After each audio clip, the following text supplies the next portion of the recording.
Hi, ako si Shane. Asa midlife crisis na nga ata ako, pero takot pa rin ako sumubok sa mga bagay na di ako komportable. Gusto ko nga maging vlogger, pero ayoko ipakita yung sarili ko. Kaya nanood ako sa iba't ibang platform paano maging shy type content creator. Nakakatuwa nga at nakaka-inspire sila. Kaya sabi ko, what if bakit di ko subukan? Wala namang mawawala. So dini-activate ko lahat ng account ko. Gumawa din ako ng panibago.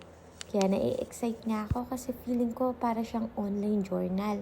Ipapakita ko yung mga bagay na gusto kong i-share nung wala namang nakakaalam kung sino ko. Kaya sa mga gustong mag-vlog dyan at maging shy type content creator, what if? Try mo. Wala namang mawawala.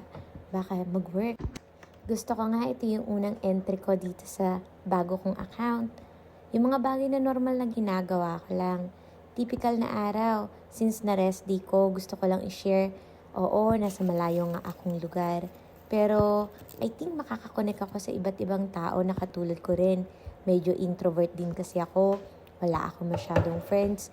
Piling-piling tao lang din yung mga gusto kong kausapin. So, ayan.